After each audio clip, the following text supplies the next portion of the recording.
আসসালামু আলাইকুম।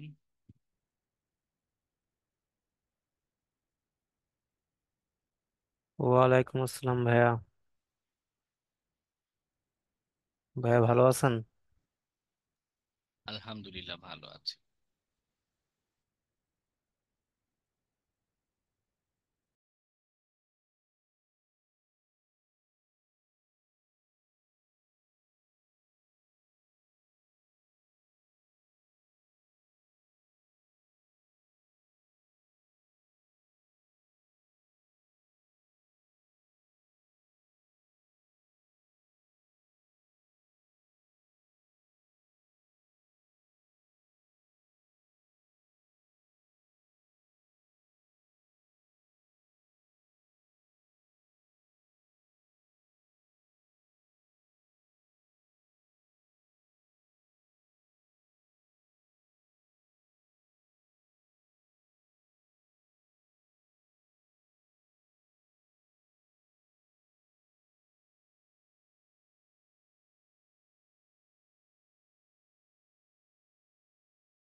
আমরা 2-3 মিনিট একটু অপেক্ষা করি, সবাই জয়েন করুক।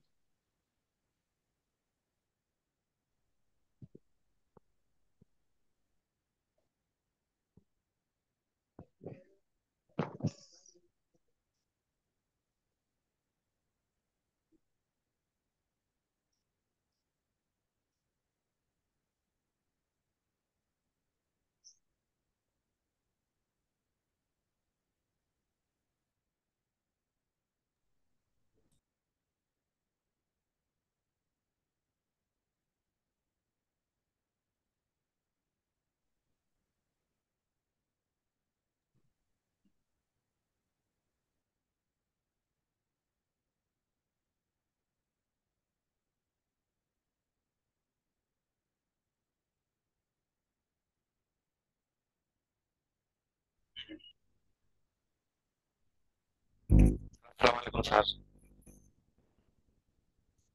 ওয়ালাইকুম আসসালাম। অ্যাটেন্ডেন্স কি হয়েছে? না, একটু অপেক্ষা করছি, আরো কয়েকজন জয়েন করুক, 2-3 মিনিট পরে তারপরে স্টার্ট করি।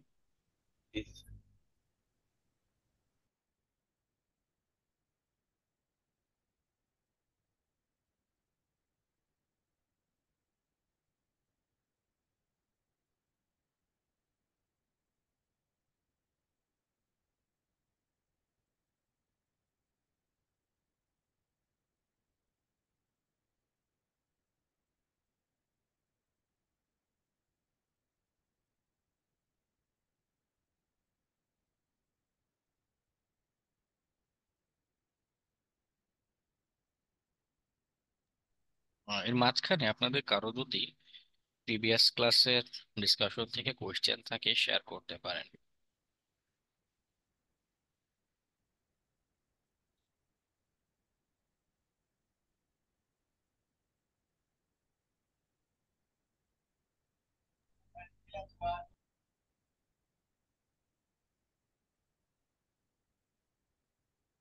আমার একটা কোশ্চেন ছিল, যদিও ক্লাস সম্পর্কে না, তবে সাইবার সিকিউরিটি সম্পর্কে। হ্যাঁ, বল। যে আজকে একটা ভিডিও দেখলাম কোয়ান্টাম কম্পিউটার সম্পর্কে।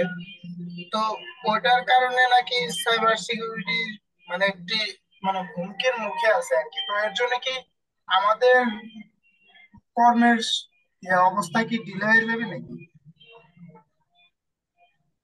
আর বিষয়টা কি এরকম যে আমাদের মানে এইখান থেকে যে অভিজ্ঞতাটা অর্জন হবে এটা কি তখন আর কোনো কাজে আসবে না ওই কম্পিউটার লঞ্চ হইলে? আচ্ছা, কোয়ান্টাম কম্পিউটারের সিকিউরিটির যেটা বলেছে সেটা মূলত আমাদের এনক্রিপশন নিয়ে। এখন ঘটনা যেটা হবে, প্রথমত রাতারাতি সবকিছু পাল্টাবে না। কোয়ান্টাম কম্পিউটিং এখনো রিসার্চ বেসিসে আছে, এখনো সেভাবে প্রোডাকশন লেভেলে আসেনি। দ্বিতীয়ত, এই যে আমরা হ্যাকিং এর যা যা কনসেপ্ট শিখছি, সেটা এমন না যে কোয়ান্টাম কম্পিউটার এসেছে আর সব চলে যাবে, বাদ হয়ে যাবে না। তবে কনসেপ্ট পাল্টাবে, কিছু কনসেপ্ট পাল্টাবে, কিছু নতুন কোয়ান্টাম বেসড বিভিন্ন হ্যাকিং টেকনিক আসবে। অলরেডি এই রিলেটেড অনেক রিসার্চ পেপারও পাবলিশ হয়েছে।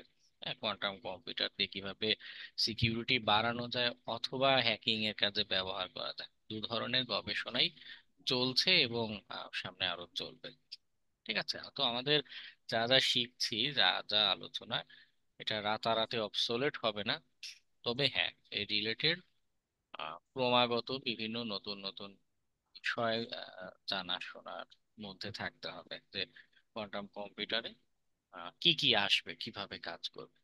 আর আরেকটা বিষয় হচ্ছে যে ট্রানজিশনটা কিভাবে হয়। এটা সব বোঝার সবচেয়ে ভালো একটা উদাহরণ হলো বিকাশ অ্যাপস। হ্যাঁ, বিকাশ অ্যাপস এসেছে কিন্তু সেই 2012-13 সালে থেকে। অ্যাপ না, তখন এসেছিল মোবাইল এসএমএস এর মাধ্যমে হতো, তাই না? রাতারাতি কিন্তু সব পাল্টায়নি, আস্তে আস্তে ট্রানজিশন হচ্ছে এবং আমরা অ্যাডাপ্ট করতে পারছি। নতুন কম্পিউটিং সিস্টেম আসলে সাথে সাথে সবাই এটা নিতে পারবে না, কারণ এখনো আমাদের ট্রেডিশনাল বাইনারি পদ্ধতির কম্পিউটার ওয়ার্ল্ড ওয়াইড ব্যবহার হয়ে থাকে। তো চাইলেই সব জায়গায় কোয়ান্টাম কম্পিউটার ইমপ্লিমেন্ট করা যাবে না বা সহজ হবে না। ওকে, ধীরে ধীরে এটা ট্রানজিশন হবে। হয়তো 5-7 বছর বা তারও 2-3 বছর এরকম লেগে যাবে। 2-3 বছরে হওয়ার সম্ভাবনা কম, 5-7 বছর লেগে যাবে ইমপ্লিমেন্ট হতে। ওকে, তবে কন্টিনিউয়াস লার্নিং এর উপরে যারা থাকবে শুরু থেকেই, তাদের জন্য এটা একটা প্লাস পয়েন্ট হিসেবে কাজ করবে, একটা নিউ অপরচুনিটি তৈরি করবে।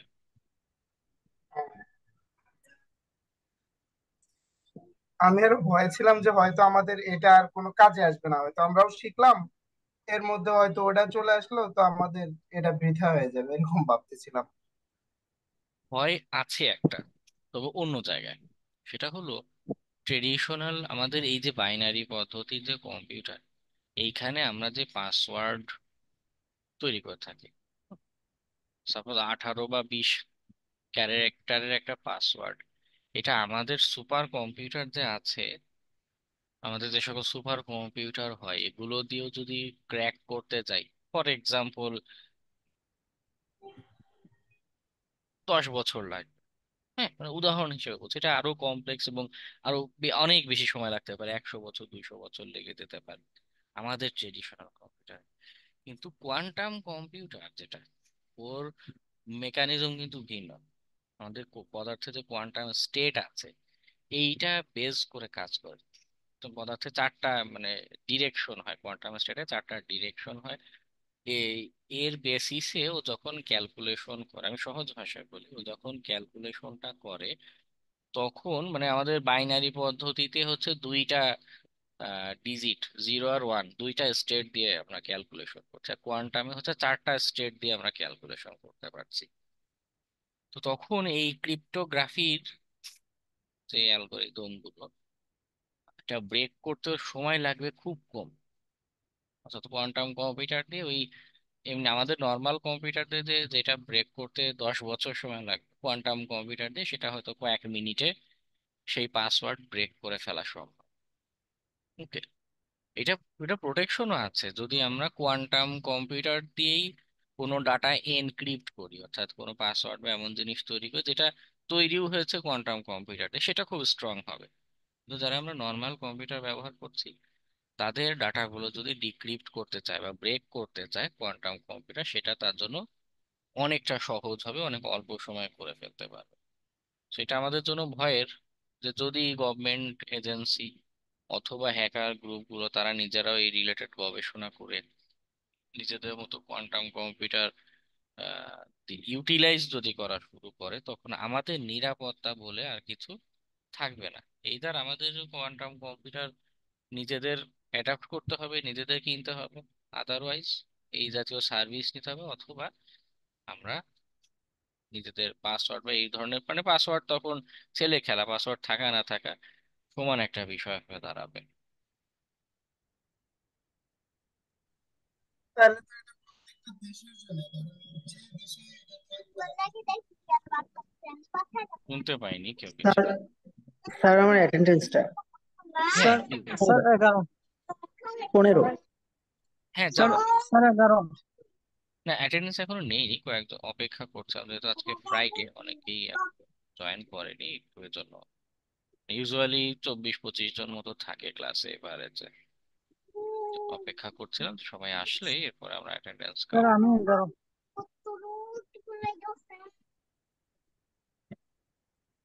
ওকে, আমরা অ্যাটেন্ডেন্সটা শুরু করতে পারি তাহলে। আশা করি অনেকেই আছে। 2 থেকে 19-এর ভিতরে যারা আছেন একটু রেসপন্স করবেন। স্যার 16 নম্বর। Sir number seven number sir. আচ্ছা, একজন নাম্বার একজন 6। Sir 11 number 6। 7 sir. 6। Sir number 5 sir sir 8। Sujoy Haldar গত 11 দুই ক্লাসে জি ছিলেন স্যার। না? হ্যাঁ স্যার ছিলাম। হুম? Sir sir 9। 11 তো ক্লাসে রেগুলার হবেন কেমন? জি স্যার। হ্যাঁ বলুন এরপর। স্যার 12 নম্বর। স্যার 9। স্যার 8 নম্বর। স্যার 11 নাম্বার নেই, 9 গত ক্লাসে ছিলেন না। নাম্বার স্যার 11 11 মাহমুদুল ইসলাম। জি স্যার। আপনার তো ইররেগুলারিটি দেখা যাচ্ছে, একদিন ছিলেন, মাঝখানে 2 দিন নেই, আবার গতদিন ছিলেন না। এভাবে করা যাবে না। ওকে। জি স্যার 12 নম্বর। স্যার 13। স্যার 15। স্যার 18।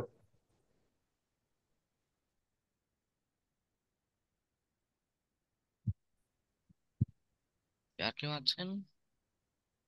22-8। আর স্যার 8 আমার একটা বিষয় আচ্ছা। ক্লাস জানেন না। হ্যাঁ বলুন। আর কেউ? স্যার আমি গত ক্লাসে অ্যাটেন্ড করছি কিন্তু অ্যাটেন্ডেন্স নেওয়ার আগে আমাদের এখানে বিদ্যুৎ চলে যায়, তো যে কারণে আর হয়ে ওঠেনি। মেসেঞ্জার গ্রুপে কয়েকজন জানিয়েছিল, অ্যাটেন্ডেন্স দিয়ে দিয়েছি তাদের। স্যার আমি প্রথমে মানে আমার এর আগে ক্লাস, পূর্বের ক্লাস তো অনেক পরে অ্যাটেন্ডেন্স নেওয়া হয়েছে, যে কারণে আর হয়ে ওঠেনি। 34। যাচ্ছি। স্যার 21। 21। স্যার 30। স্যার 20 20 20। ছিলাম স্যার। এরপর 20 হ্যাঁ 20 হ্যাঁ দিয়েছি বেশ। জি স্যার। 32।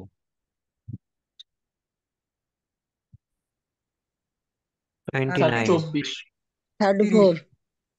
তাজমিলুর রহমান, আপনার দেখি পুরোটাই ব্ল্যাঙ্ক। স্যার আমি অনেকগুলো ক্লাস হয়ে যাওয়ার পরে হচ্ছে অ্যাডমিট ও হয়েছিলাম। আচ্ছা আচ্ছা আচ্ছা। 34 স্যার। স্যার 24 ও 22 স্যার 26। 28। 30। 29।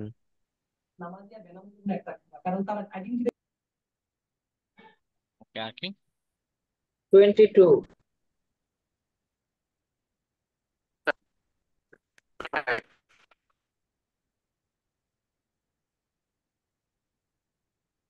আরেকজন কিছু একটা বললেন, শুনতে পাইনি।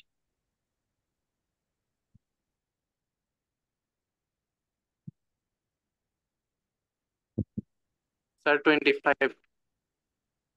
ফাইন।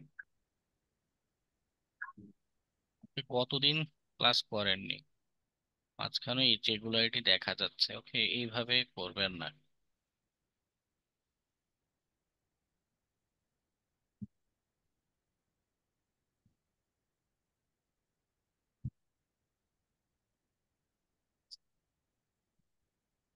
আচ্ছা, আর কেউ বাকি আছেন?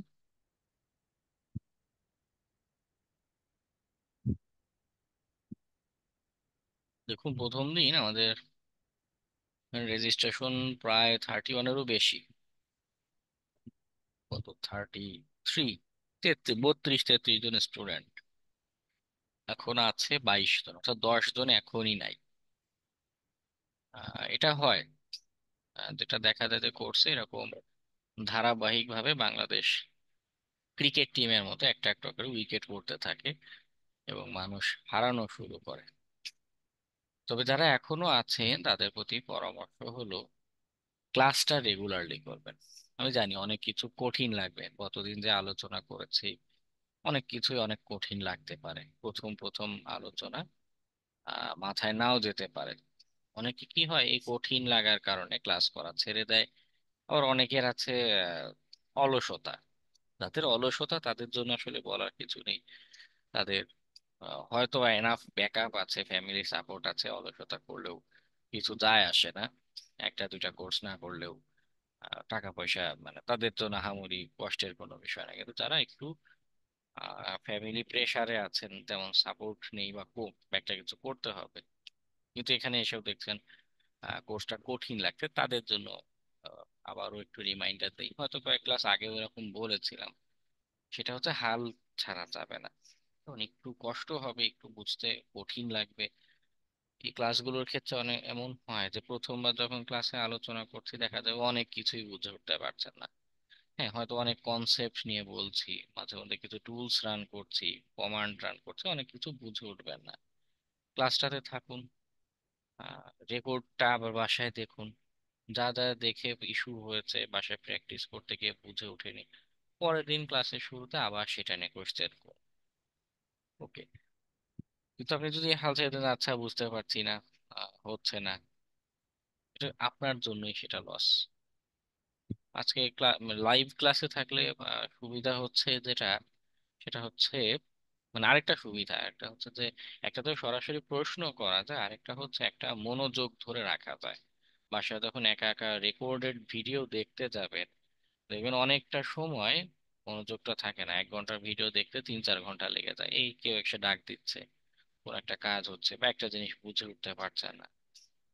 তো লাইভ ক্লাসে কষ্ট করে হলেও পুরোটা ক্লাসে জয়েন করে থাকলে যেটা সুবিধা হয়, অ্যাটলিস্ট 20 থেকে 25% আপনার কনসেপ্ট ক্লিয়ার হবে। মানে আমি বলছি না যে এক ক্লাসে আপনার 100% কনসেপ্ট পুরোটা ক্লিয়ার হয়ে যাবে।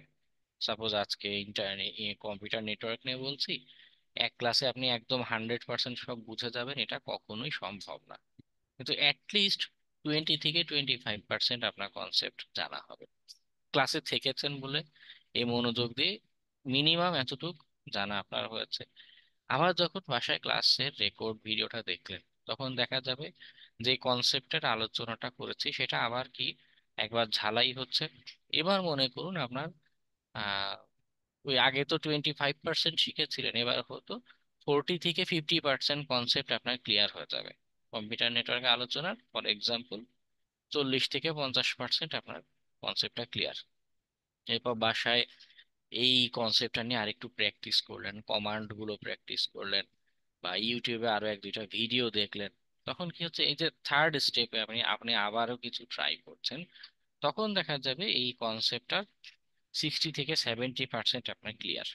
100% এখনো হবে না, 100% হবে আরো কাজ করতে করতে, আরো কিছুদিন, আরো কিছু আলোচনার পরে। যেমন আমরা এখনো কিন্তু হ্যাকিং এর আলোচনা শুরু সেভাবে করিনি।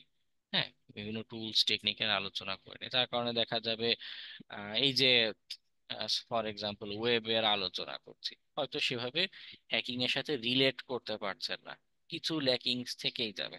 ওকে, পুরো কোর্স শেষে গিয়ে দেখবেন যে ওই কনসেপ্টটা 70 থেকে 80% আপনি বুঝতে পারছেন, রিলেট করতে পারছেন। বাকি 10 থেকে 20% কি হবে, আপনার অভিজ্ঞতার সাথে সাথে বাড়তে থাকবে। ওকে, মানে 100% একবারে কখনোই কিন্তু পুরো হয় না। সো কঠিন লাগলেও হাল ছেড়ে দেওয়ার কিছু নেই, হাল ছেড়ে দেওয়ার দরকার নেই। আস্তে আস্তে জিনিসগুলো মাথায় ঢুকবে। আমারও হয়, আমারও এখনো এমন অনেক বইয়ের চ্যাপ্টার আছে এখনো আমার মাথায় ঢুকে না। আমি রেখেছি, আচ্ছা আরো কিছু দিন যাই, আরো কিছু বিষয় জানি, খুঁটিনাটি আরো বেসিক, মানে যত কঠিন বিষয় লাগে তত আমি বেসিকের দিকে যাই। তা আচ্ছা আরো বেসিক কি কি আছে, হ্যাঁ একদমই এবিসিডি টাইপের কি জিনিস আছে সেগুলো জানি, সেগুলো নিয়ে শিখি। ঠিক আছে, আস্তে আস্তে শিখে এরপরে হচ্ছে আমার তখন এই অ্যাডভান্সড কনসেপ্ট গুলো ক্লিয়ার হতে থাকে। ওকে, সো লাইভ ক্লাসটা কোনো অবস্থাতেই মিস দেবেন না। অ্যাসাইনমেন্ট যেগুলো দেই যত দূর সম্ভব কমপ্লিট করবেন। ওকে, লাইভ ক্লাসটাই আপনার জন্য সবচেয়ে প্রফিটের অংশ। ওকে।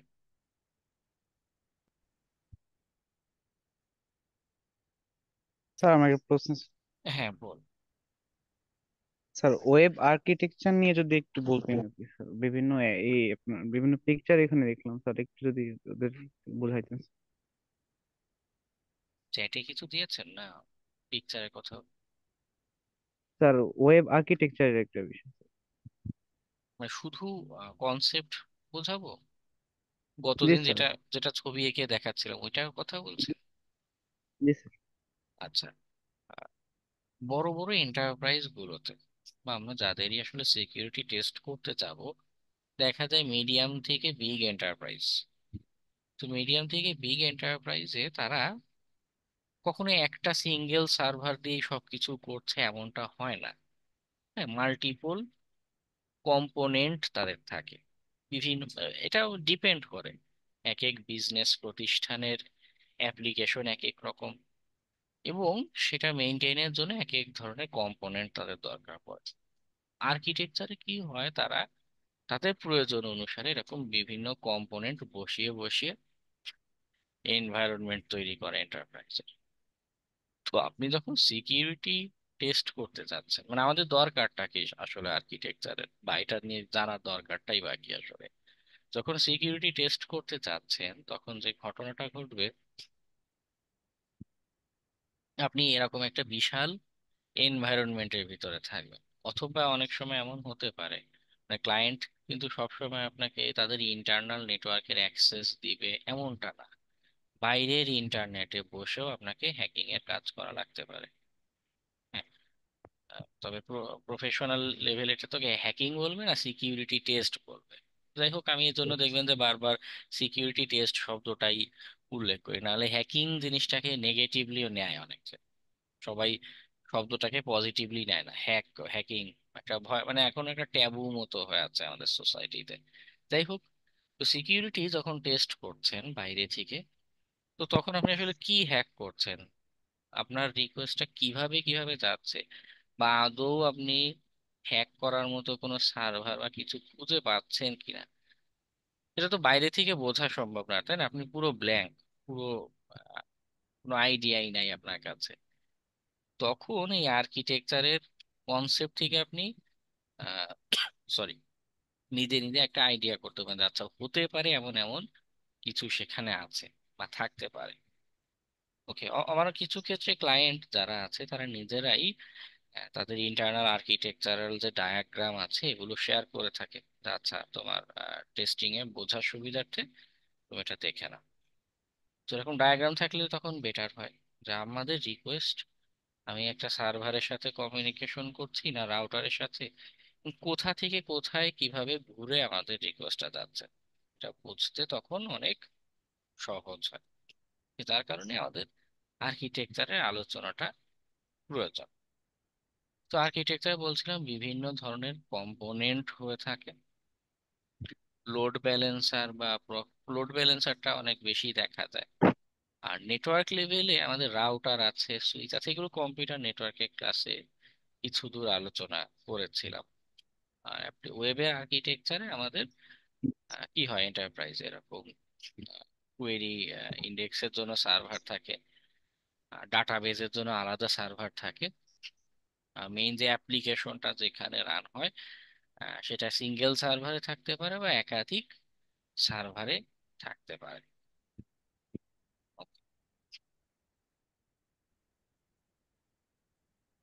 আর কোনো স্পেসিফিক কোনো কনফিউশন? না স্যার, বিষয়টাই স্যার।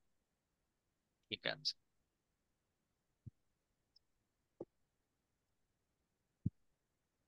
বাকিদের কি অবস্থা? ক্লাস রেকর্ডটা কি কেউ দেখেছিলেন বাসায় পুনরায়? হ্যাঁ, দেখেছি। জি স্যার দেখ জি স্যার। ওকে, ওখান থেকে কারো কোনো কনফিউশন?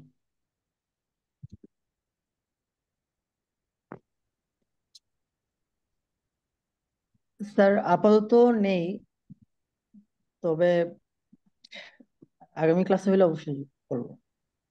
ঠিক আছে।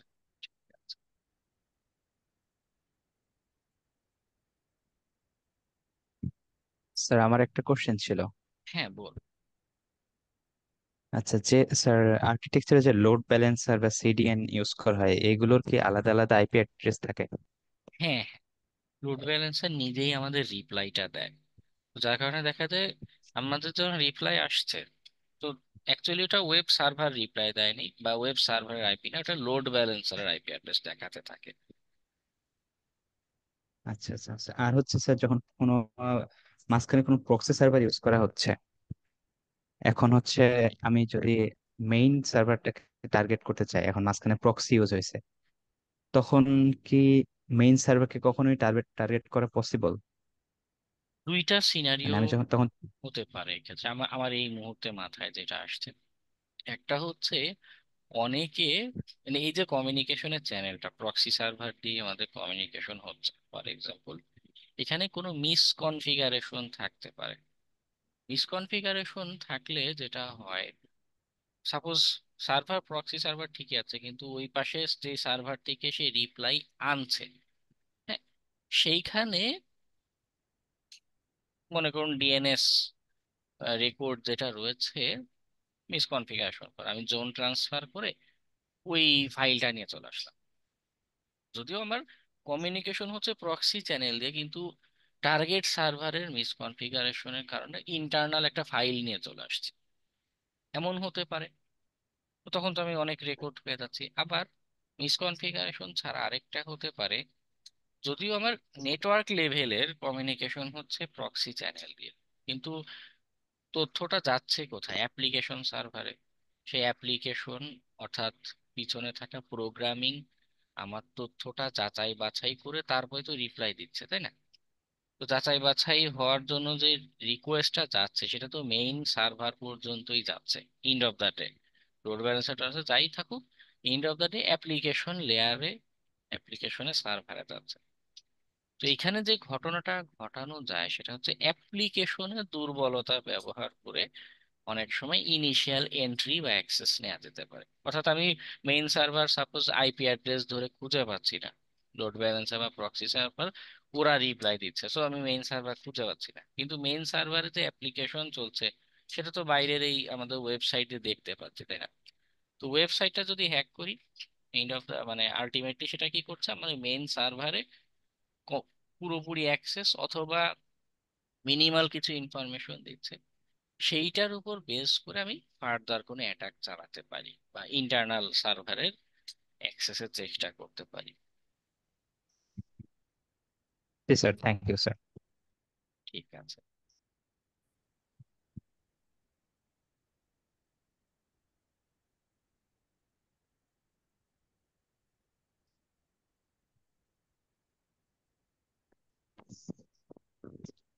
ওকে, আমরা আমাদের আলোচনা স্টার্ট করি।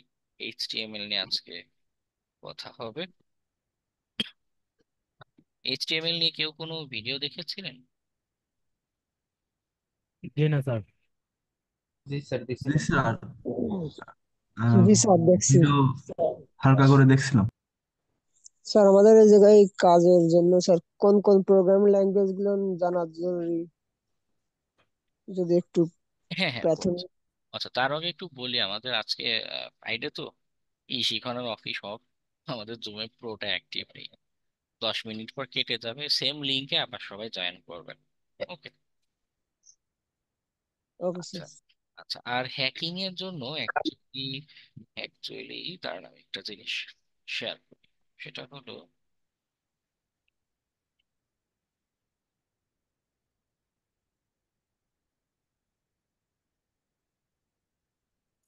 আজকে কি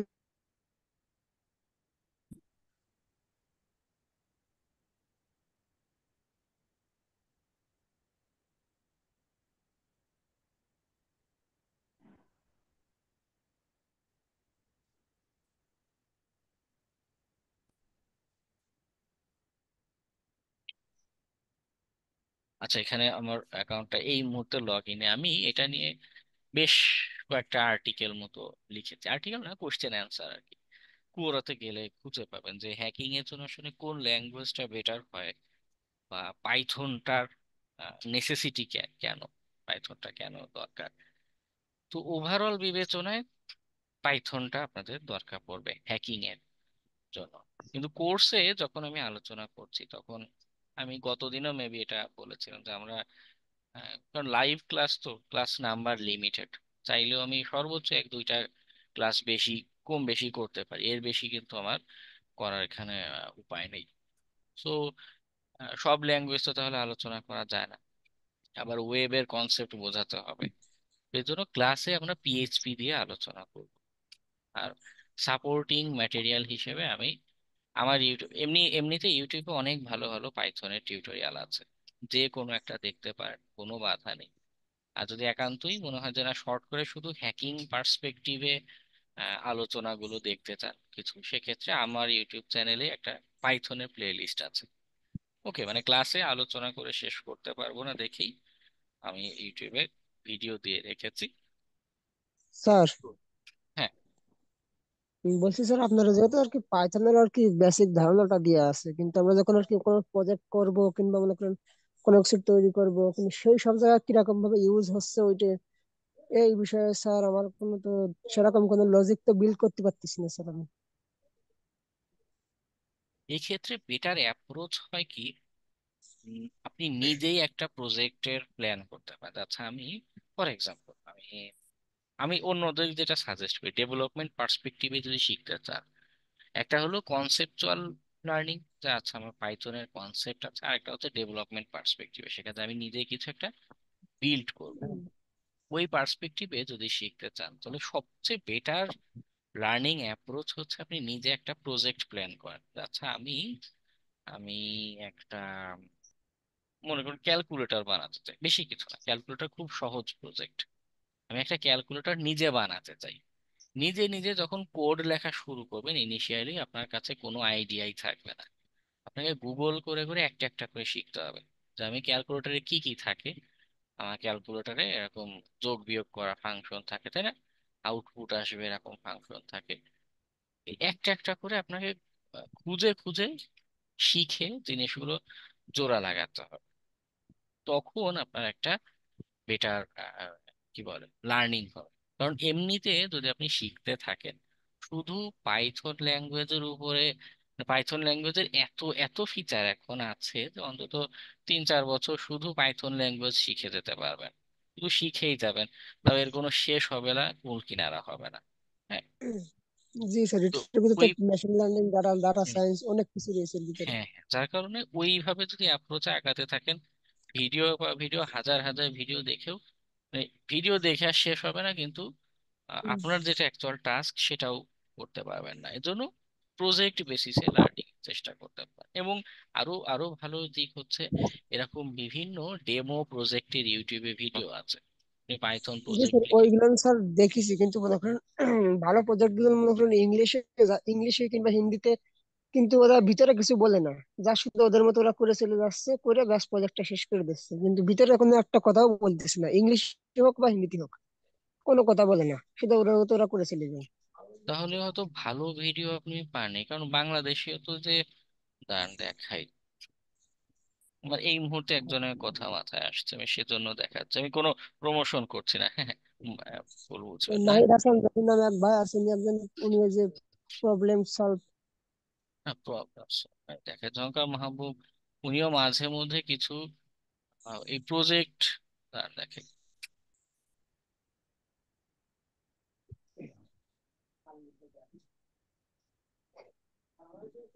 এই যে পাইথন প্রজেক্ট,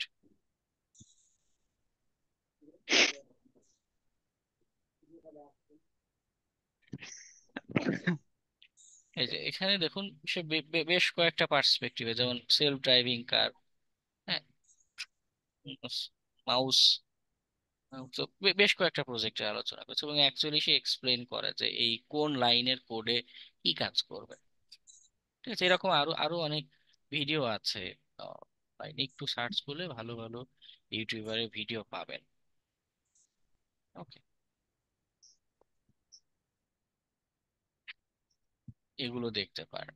মানে এগুলো প্রজেক্ট বেসিসে আপনাকে অ্যাপ্রোচটা করায়, তো একটা কিছু বানিয়ে বানিয়ে শেখা হবে। বানিয়ে ফেলো স্মার্ট স্ক্যানার, স্ক্যানার বানানোর একটা কনসেপ্ট নিয়ে আলোচনা হবে। এতে করে ডেভেলপমেন্ট পার্সপেক্টিভে আপনার যে কনসেপ্টের যে জায়গা, সেটা সেটা ভালো হবে।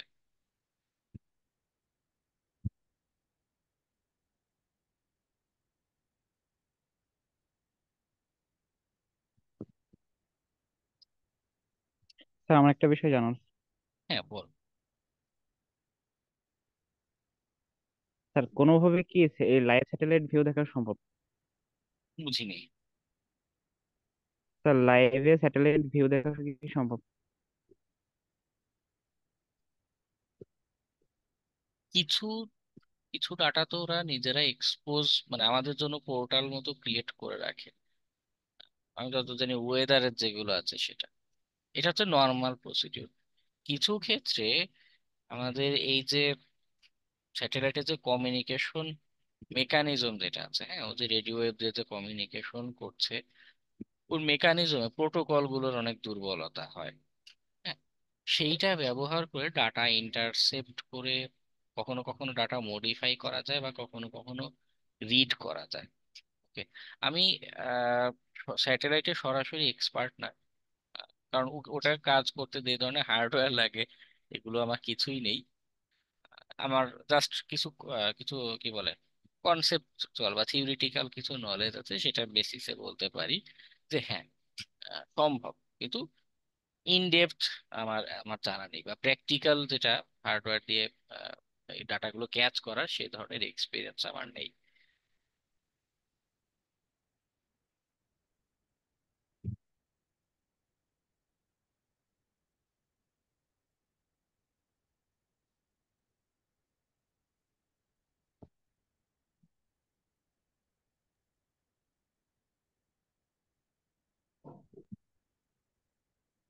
আচ্ছা, আহ, আপনারা কয়েকজন এইচটিএমএল নিয়ে ভিডিও দেখেছেন, কয়েকজন হয়তো দেখেননি।